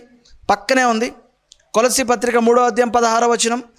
సంగీతములతోనూ, కీర్తనలతోనూ, ఆత్మ సంబంధమైన పద్యములతోనూ. మళ్ళీ ఇక్కడ కూడా మాట్లాడుతున్నాడు. కొలస్సీ సంఘానికి కూడా రాస్తూ ఏమంటున్నాడు? సంగీతములతోనూ, కీర్తనలతోనూ, ఆత్మ సంబంధమైన పద్యములతోనూ ఏం చేయాలట? ఒకనికి ఒకడు ఏం చేసుకోవాలి? బోధించుచు, బుద్ధి చెప్పుచు, కృపాసహితముగా మీ హృదయములలో దేవుని గురించి గానము చేయొచ్చు, సమస్త విధమైన జ్ఞానంతో క్రీస్తు వాక్యము మీ హృదయములలో సమృద్ధిగా. అంటే నేను పాట పాడితే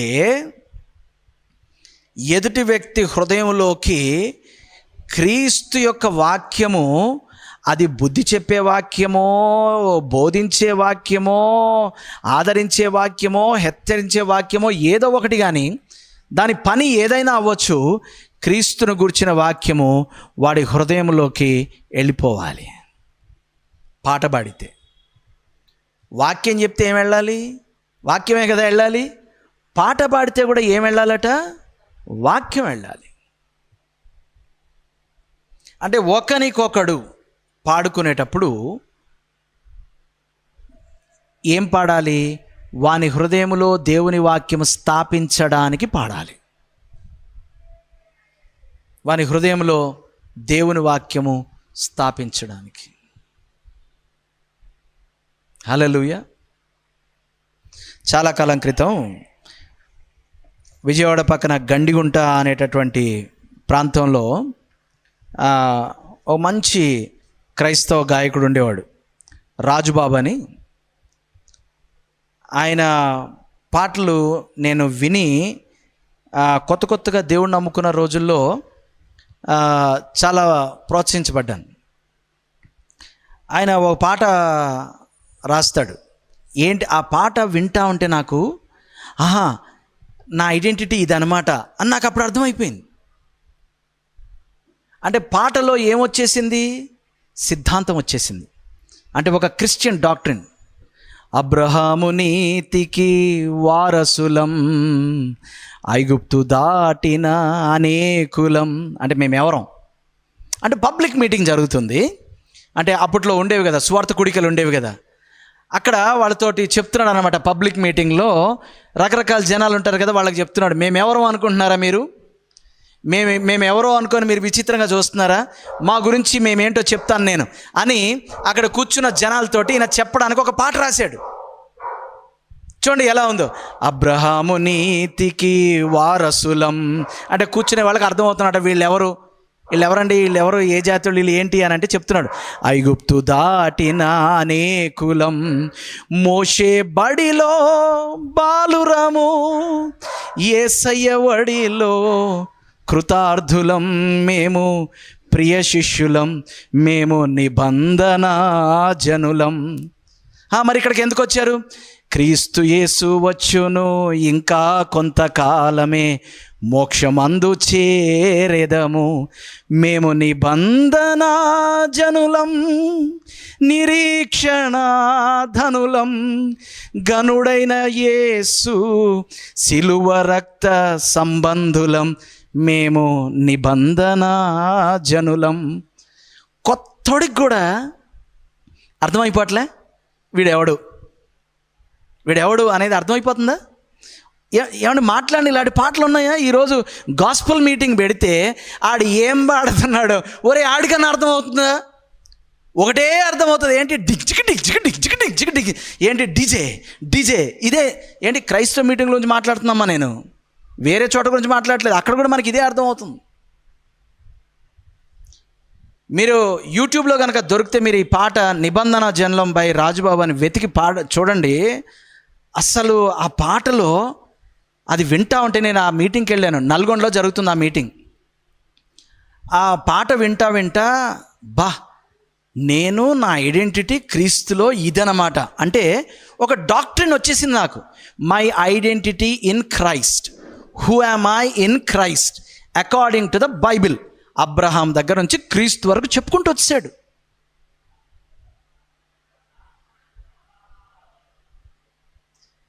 ఆ పాడుతా మాట్లాడుతున్నాడు. ఎవరో యేసని చూసేవో, ఎవరో లే అని వెళ్ళేవో. క్వశ్చన్ చేస్తున్నాడు.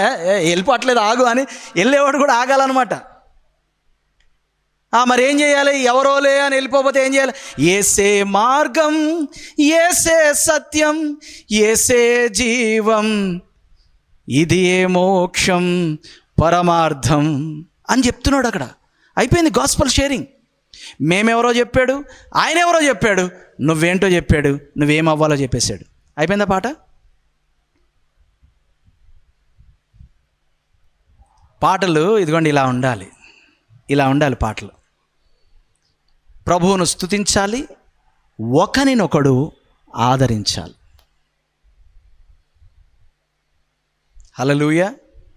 హల్లెలూయా చెప్పండి. ఏమన్నా ఇవన్నీ ఎవరు చేస్తారు చెప్పాలా? ఆత్మపూర్ణుడైన క్రైస్తవుడు.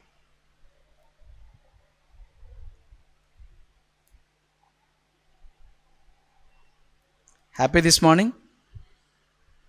ఆత్మపూర్ణుడైన క్రైస్తవుడు లబలబలబలబ అని విలవిలలాడి పడిపోవును. Nowhere in the Bible it is written like that. No. అంటే ఏంటండి, పరిశుద్ధాత్మ వచ్చినప్పుడు మనము అలాగ మనకు అవదా? అవన్నీ తర్వాత విషయాలండి. భాషల్లో మాట్లాడడం అవన్నీ తర్వాత విషయాలండి. అవి ఆత్మపూర్ణులవుట అనడానికి నిదర్శనాలు మాత్రం కాదండి. అదొకటే నా పాయింట్ ఇక్కడ. అవన్నీ మాట్లాడడానికి నాకు టైం లేదు. మనం తర్వాత కూర్చొని మాట్లాడుకోవచ్చు. ఒకనికొకడు పాడాలి, దేవునికి పాడాలి, ఆయనను స్తుతించడానికి, ఆయనను ఘనపరచడానికి, ఆయనకు కృతజ్ఞతాస్తుతులు చెల్లించడానికి. ఆయన ఏమై ఉన్నాడు ఆయనకి చెప్పడానికి కాదు, ఆయన ఏమై ఉన్నాడు అనే విషయాలు నా నోటి ద్వారా పాడుతూ నా జిహ్వా ఫలాన్ని అర్పించడానికి. జిహ్వా ఫలం ఏంటండి? మాట. సామెతల్లో రాసిన గ్రంథకర్త రాశాడు కదా, వాని నోటి ఫలమును వాడు అనుభవిస్తాడు అని. నోటి ఫలం ఏంటి? జిహ్వా ఫలం ఏంటి? మాటలు. కాబట్టి ఆయన ఏంటో నా నోటి ద్వారా చెప్తున్నప్పుడు ఏం చేస్తున్నానంటే నేను నా జిహ్వా ఫలము ఆయనకి అర్పిస్తున్నాను. అంటే దేవుడికి అర్పించాల్సినటువంటి అర్పణలలో నా దేహము, నా హృదయము, నా నోటి ఫలము కూడా ప్రభుకు అర్పించాలి. అది ఆయన ఏమై ఉన్నాడు అనే దాన్ని గుర్తించి స్తుతించడం ద్వారా జరుగుతుంది. ఆయన స్తుతించాలంటే ఆయన ఏంటో అర్థం కావాలి. ఆయన ఏంటో అర్థం కావాలంటే ఏం చేయాలి? ఇది చదవాలి. ఈరోజు పాటలు రాసేవాళ్ళు, పాటలు పాడేవాళ్ళకి ఒకటే సవాల్, మీకు బైబిల్ ఎంత తెలుసు? బైబిల్ వాక్యం చెప్పే వాళ్ళకి తెలుస్తుందండి, మాకు సంగీతం తెలుస్తుంది. షడప్. మీరు పాడాల్సింది, మీరు రాయాల్సింది దేవుని వాక్యం. ఆ వాక్యం రాసినప్పుడు దేవుని గూర్చి రాయాలి, దేవుని మాటలు ఇతరులకు రాయాలి, దేవుని గూర్చి పాడాలి, ఇతరులకు పాడాలి. వర్టికల్గా పాడాలి, హారిజాంటల్గా కూడా పాడాలి. తోటి వారికి పాడాలి. తోటి వారికి ఏం పాడాలి? ఏం పాడాలి? నీ ముక్కు ఎలాగుంది, నీ మూతి ఎలాగుంది, నువ్వెలా, అది కాదు పాడాల్సింది. తోటి వారికి ఏం పాడాలి? ప్రభువును గూర్చి పాడాలి. ఆయన వాక్యమును వారి హృదయంలో సమృద్ధిగా పంపించడం కోసం పాడాలి. ప్రభువుకు పాడాలి, ప్రభువును గూర్చి పాడాలి. చాలా సింప్లిఫై చేసేస్తున్నాను నేను. మనం పాడాలి. ఎలా పాడాలి? ప్రభువుకు పాడాలి, ప్రభువును గూర్చి పాడాలి. ప్రభువును గూర్చి ఒకనితో ఒకడు పాడాలి. ప్రభువుకు ఆయన ఏమై ఉన్నాడో మన జిహ్వా ఫలములో అర్పించడానికి మనం పాడాలి. మంచిది. ఎలా పాడాలి? ఎందుకంటే ఇప్పుడు పెద్ద ప్రశ్న ఏంటంటే, ఏమండి నాకు పాటలు అలవాటు లేదండి, నాకు మంచి స్వరం లేదండి, అందరూ పాడాలంటున్నారు, పాడకపోతే ఆత్మపూరులు కాదు అంటున్నారు, మరి ఎలా పాడాలండి? చూద్దాం, అక్కడే ఉంది కదా ఆ మాట. చూడండి 19వ వచనం. మీ హృదయములలో ఏంటండి? దేంతో పాడాలట? With heart. దేంతో పాడాలి? హృదయంతో పాడాలి. యెషయా గ్రంథం 29వ అధ్యాయం 19వ వచనంలో అంటున్నాడు, వారి పెదవులు నన్ను స్తుతిస్తున్నాయి కానీ వారి హృదయాలు నాకు చాలా దూరంగా ఉన్నాయి. ఇది చాలా ప్రమాదకరం అండి. పాటలు పాడడం అంటే నీకు మంచి స్వరం ఉందనో, లేకపోతే నీకు ఇష్టమనో, పాటలు ఇష్టమనో, లేదా నీకు అలవాటు అయిపోయో పాడితే అది ప్రభువును గూర్చి పాడినట్టు కాదు, ప్రభువుకు పాడినట్టు కాదు. ప్రభువుకు పాడాలన్నా, ప్రభువును గూర్చి పాడాలన్నా దేంతో పాడాలి? హృదయముతో పాడాలి. సో ఈ హృదయముతో పాడేదానికి మన కంఠస్వరాన్ని చేర్చి, మన నాలుకను వాడి, మన మాటల ద్వారా పాడితే అందరికీ వినబడుతుంది, అంతే. కానీ పాట ఎక్కడుండాలి? ఎక్కడి నుంచి రావాలి? పాట ఎక్కడి నుంచి రావాలి? ఇక్కడి నుంచి రావాలి. హృదయం నిండిన కొలది నోరు మాట్లాడాలి. ఇది బైబిల్ సిస్టమ్. నోరు మాట్లాడేసి నా హృదయంలో అదే ఉంది అనకూడదు. హృదయం నిండిన కొలది నోరు మాట్లాడాలి. అంటే నీ పాట ఎక్కడి నుంచి రావాలి? హృదయము. నువ్వు ఎక్కడి నుంచి పాడాలి? హృదయంతో పాడాలి. హృదయంతో పాడరా అంటే హృదయం ఎక్కడున్నది అని పాడమని కాదు. అంటే హృదయం అని ఉంది కదా, అంటే హృదయం అని ఉంటే హృదయంతో పాడేసినట్టే కాదు. ప్రభు అని ఉంటే ప్రభువుకు పాడినట్టు కాదు. యేసు అని ఉంటే యేసు పాటలు కాదు అవి. స్తుతి అని ఉంటే స్తుతి పాటలు కాదు. మహిమ అని ఉంటే మహిమపరిచే పాటలు కాదు. అవన్నీ పదాలు వాడేస్తున్నారు అలాగంతే. వాక్యాన్ని చదువుతూ ఉన్నప్పుడు నీ మాటలు నాకు దొరకగా నేను వాటిని భుజించి తిని, అవి భుజించినప్పుడు హృదయంలో నీకు కలుగుతున్నటువంటి ఆ అనుభూతి ఉంది చూసావా, దాన్ని ఇది నేను అనేకులకి చెప్పాలి అని ఏం చేయాలి? పాట రూపంలో పాడాలి. ఏం చేయాలి? పాడాలి. ఏం పాడాలి? కీర్తనలు, సంగీతాలు, ఆత్మ సంబంధమైన పాటలు పాడాలి. ఎవరికి పాడాలి? ప్రభువుకు పాడాలి, తోటి వారికి పాడాలి. ఎలా పాడాలి? హృదయంతో పాడాలి. కాబట్టి శుభవార్త ఏంటంటే, నాకు మంచి స్వరం లేదండి. ఇప్పుడు నేను పాడతాను, but I don't have melodious voice. నాకు అంటే స్వరంలో మాధుర్యం ఉండదు. నేను పాడతాను అట్లా, అంటే పాడడం ఇష్టం, దేవుడికి పాడడం ఇష్టం, ఇతరులకు పాడడం ఇష్టం, పాడతాను. కానీ నా స్వరం ఏమి మెలోడియస్ వాయిస్ కాదు, నా వాయిస్లో మెలోడీ ఉండదు. బట్ స్వరజ్ఞానం తెలుసు, పాడతాను, అలవాటు ఉంది, అంతే. కొందరు వాయిస్లో ఆ మాధుర్యం అని అంటారు చూసారా, అది ఉంటుంది.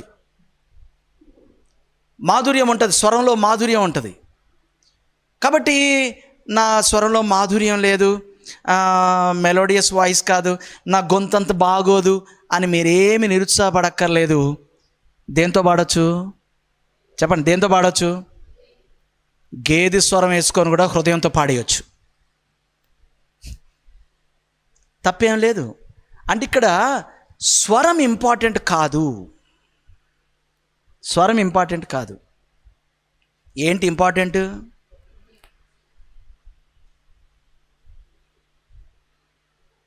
ఆ గొంతు ఆపు, ఏంటా గొంతు అనే స్వరాలు ఉన్నాయి మన లోపల కొందరికి. అదే కొందరు పాట ఎత్తితే అబ్బా అబ్బా అబ్బా అబ్బా అబ్బా శ్రావ్యమైనటువంటి సుమధురమైనటువంటి కంఠస్వరం ఉంటుంది కొందరికి. ఏం భయపడకండి, ఏం కంగారు పడకండి, ఏం నిరుత్సాహపడకండి. ప్రభువు అవన్నీ పట్టించుకోడు. హృదయంతో పాడాలి. అయితే ఇంకొక శుభవార్త ఏంటంటే, ఒక రోజున మనం ఏం చేస్తాం, మళ్ళీ ప్రకటన గ్రంథంలోకి వెళ్దాం. ఒక రోజున మనమంతా ఏం చేస్తాం తెలుసా? మీకు బోల్డ్ విషయాలు చూపిస్తున్నాను. రేపు పొద్దున మనం ఏం చేస్తామని పాట పాడతాం. మనమంతా విమోచింపబడిన తర్వాత, మనం చనిపోయి మళ్ళీ లేచిన తర్వాత, మన దేహాలు మహిమ దేహాలు ధరించుకున్న తర్వాత, కొత్త ఆకాశం కొత్త భూమిలో మనం ఏం చేస్తామంటే పాటలు పాడతాం. ఈ 5వ అధ్యాయం కూడా ఇంటికి వెళ్ళిన తర్వాత మీరు చదువుకోండి. ఇందాక 15 చెప్పాను, ఇప్పుడు 5వ అధ్యాయం కూడా చదవండి. మరియు లోపలను వెలుపలను, చదువుతున్నారా? ఉందా? ప్రకటన గ్రంథం 5వ అధ్యాయం. లోపలను వెలుపటను వ్రాత కలిగి 7 ముద్రలు కలిగి వేసి ఉన్న ఒక గ్రంథము సింహాసనం ఎదుట. అక్కడ జరుగుతూ ఉంటే ఏం జరుగుతూ ఉంది? అక్కడ ఇదంతా చూస్తూ ఉన్నాడు. చూస్తా ఇప్పుడు 9వ వచనంలోకి రండి. ఆ పెద్దలు, నీవు ఆ గ్రంథము తీసుకొని దాని ముద్రలను విప్పుటకు యోగ్యుడవు, నీవు వధింపబడిన వాడవై నీ రక్తమిచ్చి ప్రతి వంశములోను, ఆయా భాషలు మాట్లాడు వారిలోను, ప్రతి ప్రజలలోను, ప్రతి జనములోను దేవుని కొరకును మనుష్యులను కొని మా దేవునికి వారిని ఒక రాజ్యముగాను యాజకులుగాను చేసితివి. గనుక వారు, ఎవరు? రాజులుగాను యాజకులుగాను జరిగినటువంటి వారు భూలోకమందు ఏలుదురు అని ఏం చేస్తారు? వాళ్ళు కొత్త పాట పాడతారంట. మీరు ఇక్కడ తప్పించుకున్నా అక్కడ మాత్రం తప్పించుకోలేరు. ఏం చేయాలి అక్కడ? నాకు పాటలు రావంటే కొత్త పాట పాడమంటాడు అనమాట. అక్కడ ఏంటండి, అక్కడికి వెళ్ళకి ఏం పాట పాడాలి? ఇక్కడ తప్పించుకున్నా అక్కడ పాడాలి. కాబట్టి బెటర్ ఇక్కడే పాటలు ప్రాక్టీస్ చేస్తే మంచిది. ఇక్కడ పాడే అలవాటు ఉందనుకోండి, అక్కడ ఈజీగా పాడేస్తాం. అంటే చనిపోయి తిరిగి లేచి మహిమ దేహాన్ని ధరించుకొని కొత్త ఆకాశం కొత్త భూమిలో ఉన్నప్పుడు కూడా ఊరికే కూర్చుందామంటే కుదరదు. కొత్త ఆకాశం కొత్త భూమిలో కొత్త పాట పాడాలి. మళ్ళీ ఒకసారి మీ పక్కలు పాడక తప్పదు నీకు. ఆత్మపూర్ణుడు అయితే నువ్వేం చేయాలి? ఆత్మపూర్ణులు ఏం చేస్తారు అంటే, పాడే వాళ్ళందరూ ఆత్మపూర్ణులు అనుకోకండి. అర్థమైందా మీకు? పాడేవాళ్ళంతా ఆత్మపూర్ణులు కాదు. నా స్టేట్మెంట్ చాలా జాగ్రత్త వినండి. పాడేవాళ్ళంతా ఆత్మపూర్ణులు కాదు, కానీ ఆత్మపూర్ణులైన వారందరూ పాడకుండా ఉండలేరు. పాడేవాళ్ళంతా ఆత్మపూర్ణులు కాదు, కానీ ఆత్మపూర్ణుల వాళ్ళు అయిన వారందరూ పాడకుండా ఉండలేరు.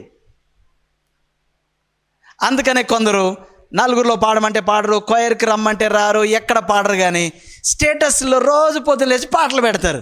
అంటే ఏంటి దాని అర్థం ఏంటి చెప్పండి, దాని అర్థం ఏంటి? వాళ్ళు పాడుతున్నారు. వాళ్ళు ఏం పాడుతుంది? వాళ్ళ హృదయం పాడుతుంది. ఆ పాడేదాన్ని నాకు మంచి స్వరం లేదు, నేను పాడి పెట్టలేను అని ఏం చేస్తున్నారు? పాట పెట్టేస్తున్నారు. ఇలాగా పాటతో పాటు కొన్ని మాటలు కూడా ఇలా పెట్టి మనం ఆ స్టేటస్ చూడగానే ఆహా పలానా క్రైస్తవుడు పాడుతున్నాడు అనమాట. ఉదయాన్నే ఎప్పుడు 5:28 ఈ వ్యక్తి ఏం చేశాడు? పాడాడు. వినిపించిందా? వినిపించింది. ఎక్కడికి? చెవులకు వినిపించలేదు, నా హృదయానికి వినిపించింది. ఓహో, ఈ వ్యక్తి ఈ వాక్యమును గూర్చి పాడాలనుకున్నాడు అన్నమాట. ఆహా, ఈ వ్యక్తి ప్రభువును గురించి ఇలా పాడాలనుకుందన్నమాట. ప్రభువుకు పాడుతూ తన కాంటాక్ట్స్ అందరికీ పాడాలనుకుందన్నమాట. Hey, are you getting me this morning? Is she singing? Yes, she is singing. ఎవరికి పాడుతుంది? ప్రభువుకి పాడుతుంది. ప్రభువును గూర్చి కాంటాక్ట్స్లో ఉన్న వాళ్ళందరికీ పాడుతుంది. అయితే సూచన ఏంటంటే, అమ్మ పాడేటప్పుడు ఏం పాడాలి? ప్రభువును గూర్చి పాడాలి. ప్రభువును గూర్చి పాడాలి.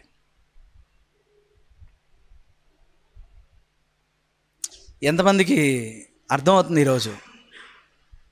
సో ఈరోజు స్వరం లేపి పాట పాడలేని వాళ్ళు ఏం భయపడకండి. హృదయంతో పాడడం అంటే ఏంటో నేర్చుకునే ప్రయత్నం చేద్దాం.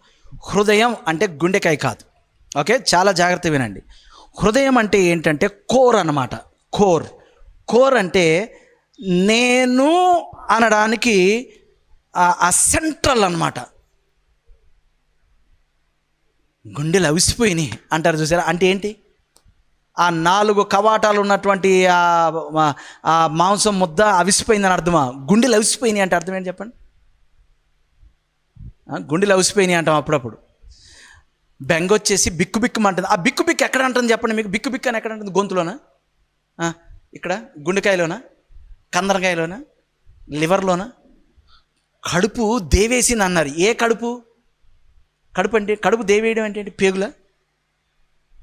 కార్జ్యమా? ఊపిరి? ఏంటి చెప్పండి? ఇదిగోండి చూడండి, మనం కడుపు అంటాం, అయ్య బాబోయ్ నా కొడుకు అంటాం. అంటే కొడుకు ఎక్కడున్నానా?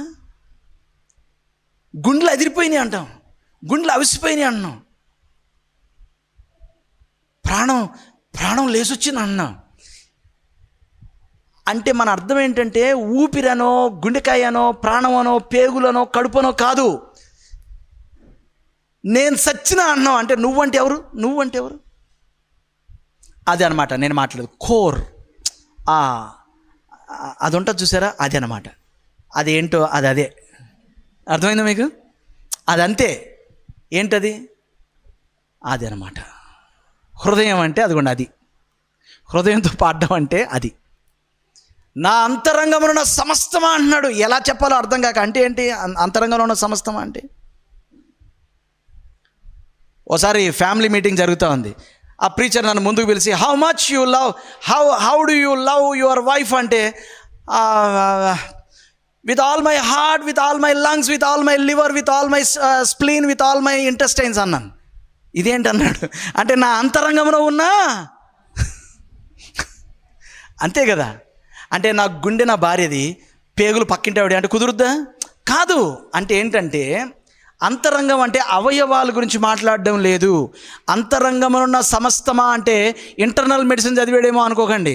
ఇంటర్నల్ ఆర్గన్స్ అని కాదు. అంతరంగమునున్న సమస్తమా అంటే ద వెరీ కోర్ ఆఫ్ మీ అని అర్థం. ఇదిగోండి హృదయం అంటే అది. అంటే దాంట్లో మనస్సు ఇన్వాల్వ్ అయ్యింది, దాంట్లో నా చిత్తము ఇన్వాల్వ్ అయ్యింది, దాంట్లో నా భావోద్రేకాలు ఇన్వాల్వ్ అయి ఉన్నాయి. అంటే నేను ఒక పాట పాడేటప్పుడు దాన్ని నేను గ్రహించి తెలుసుకొని తెలిసి అంటే మై మైండ్, అండ్ ఆ తెలిసిన దాన్ని అంగీకరించి ఉద్దేశపూర్వకంగా నా విల్, అండ్ దానికి నా యొక్క భావోద్రేకాలు జోడించి మై ఇమోషన్స్. అందుకని ఏమంటండి, పూర్ణ మనస్సుతోనూ నీ పూర్ణ హృదయంతోనూ నీ పూర్ణ బలముతోనూ నీ దేవుడైన అంటే ఎలా చెప్పాలో మాటల్లో అర్థం కానప్పుడు వాడుతున్నటువంటి పదాలు అన్నమాట. విత్ ఆల్ యువర్ సెల్ఫ్ అని అర్థం హృదయం అంటే దాంట్లో నీ కళ్ళు, నీ పళ్ళు, నీ చెవులు, నీ చేతులు, నీ నోరు, నీ నాలుక, నీ మనస్సు, నీ చిత్తము, నీ భావోద్రేకాలు అన్నీ ఇన్వాల్వ్ అయి ఉన్నాయి అని అర్థం. దాన్ని హృదయం అంటాం. హృదయం అంటే అది. ఎలా పాడాలంట? ఆత్మపూర్ణుడైన వాడు హృదయంతో పాడాలి. ఎవరికి పాడాలి? ప్రభువుకు పాడాలి.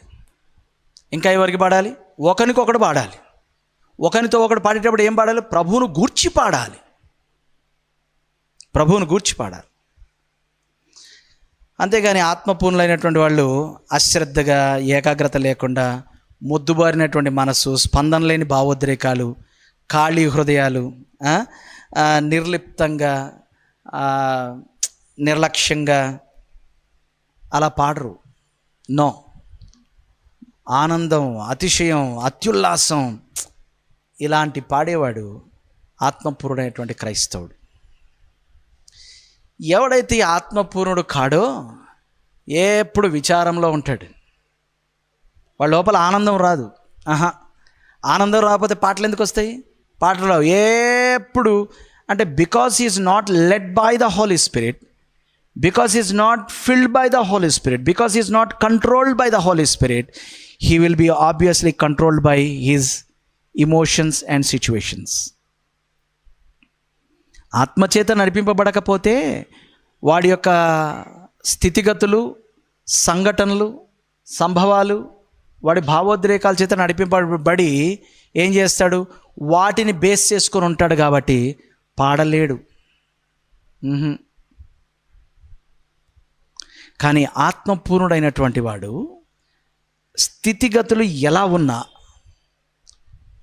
పరిస్థితులు ఎలా ఉన్నా, ఆత్మ చెప్పుచున్న సంగతి విని వాటన్నిటిని అధిగమించి ఆత్మచేత నడిపింపబడతాడు కాబట్టి ఆత్మ అనుగ్రహించే పాట హృదయంలో నుంచి పాడతాడు. అలా పాడగలిగేవాడు ఆత్మపూర్ణుడైన క్రైస్తవుడు. అప్పుడు మనకు తెలుస్తుంది, are we led by the Holy Spirit or are we led by our circumstances? మన పరిస్థితుల ద్వారా మనం నడిపింపబడుతున్నామా? మన స్థితిగతుల ద్వారా మనం నడిపింపబడుతున్నామా? మన చుట్టూ జరుగుతున్నటువంటి వాటి వలన నడిపింపబడుతున్నామా? లేదా లేఖనాలను మనకు ఉపదేశిస్తూ మనల్ని నడిపిస్తున్నటువంటి పరిశుద్ధాత్మ ద్వారా మనం నడిపింపబడుతున్నామా అనేది అర్థమైపోతుంది.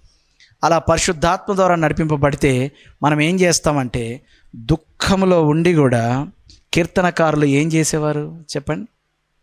దుఃఖంలో ఉండి ఏం చేసేవారు? పాడేవారు. ఏం పాడేవారు? ఎక్కడున్నాడంట ఆయన? గాఢాంధకార లోయలో ఉన్నాడంట. అక్కడ ఉండి ఏం పాడుతున్నాడు? నేను గాఢాంధకార లోయలో సంచరించినను.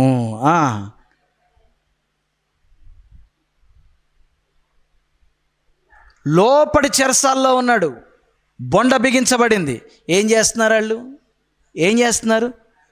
పాడుచు ప్రభువును స్తుతించుచు.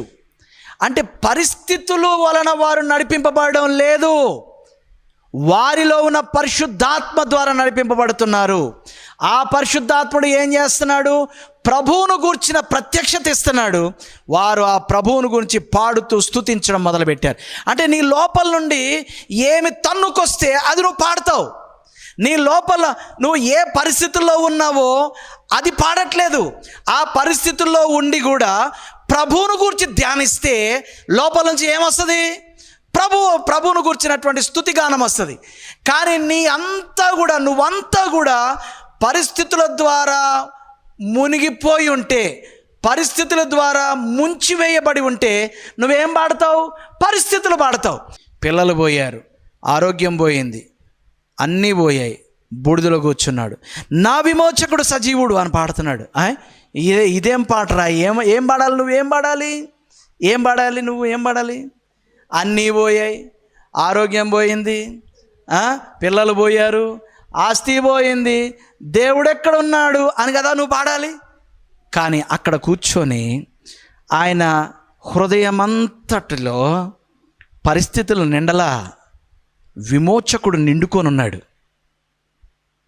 ఆయన మనస్సు విమోచకుని గురించినటువంటి అవగాహనతో నిండిపోయి ఉంది. ఆయన చిత్తము విమోచకుని గురించి పాడాలనుకుంటుంది. ఆయన భావోద్రేకాలు అందుకు లీనమయ్యాయి. అయి నా విమోచకుడు సజీవుడనియు, నేను చావను, నేను సజీవుడనై నా విమోచకుని గురించి నేను ప్రకటించుదుననియు అని పాటలు పాడుతున్నాడు. హృదయం అంతటితో అంటే అది నీ హృదయంలో ఏమి నిండి ఉంటుందో దాంతో నువ్వు పాడతావు.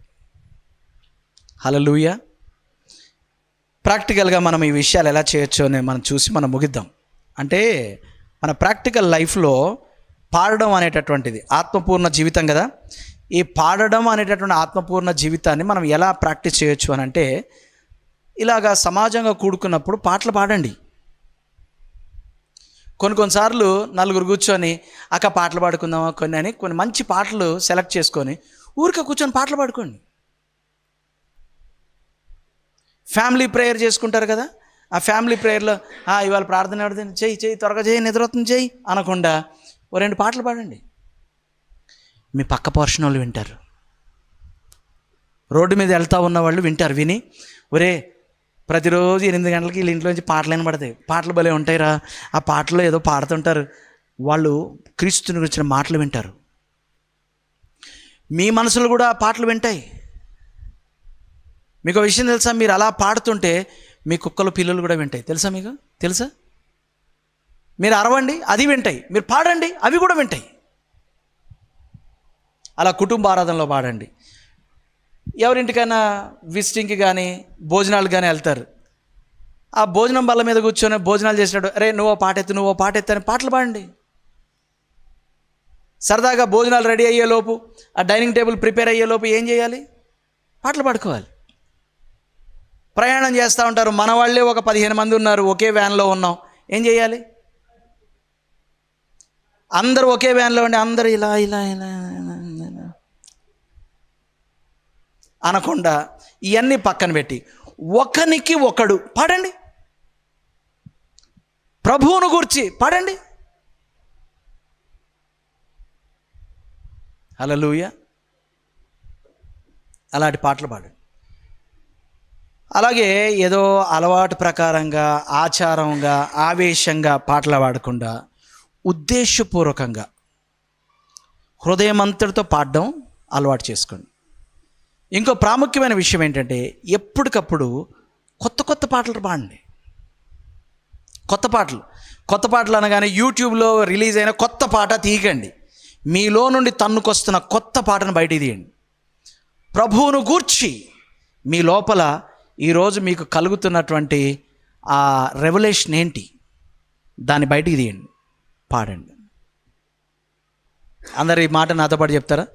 ఆత్మపూర్ణమైనటువంటి వాడు అని ఒకరిని చూసినప్పుడు ఎలా అర్థమవుతుంది అంటే, ఆ వ్యక్తి పాడేవానిగా ఉంటాడు. చెప్పండి ఒకసారి. ఇది బైబిల్లో ఉందండి. ఆత్మపూర్ణులై ఉండుడి అంటే ఏంటండి పౌలు గారు? అంటే ఆయన వివరించి చెప్తున్నాడు అనమాట. ప్రభువును గూర్చి మీ హృదయములలో ఒకనికొకడు పాడుచు కీర్తించుచు ఉండండి. ఏం పాడాలండి? కీర్తనలు, సంగీతములు, ఆత్మ సంబంధమైన పాటలు. మరి నాకు స్వరం బాగాలేదు కదని హృదయంతో పాడండి.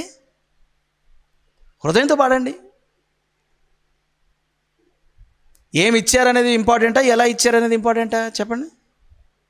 ప్రేమతో మట్టి పెట్టి ఇచ్చినా బాగుంటుంది, కోపంతో బంగారు కట్టి ఇచ్చినా చిరాకు వస్తుంది. ఏమి ఇచ్చాం కాదు, ఎలా ఇచ్చామనేది ఇంపార్టెంట్. ఎలా పాడాలి? హృదయంతో పాడాలి. ఆత్మపూర్ణులైన క్రైస్తవులు పాడే క్రైస్తవులుగా ఉంటారు. హల్లెలూయా.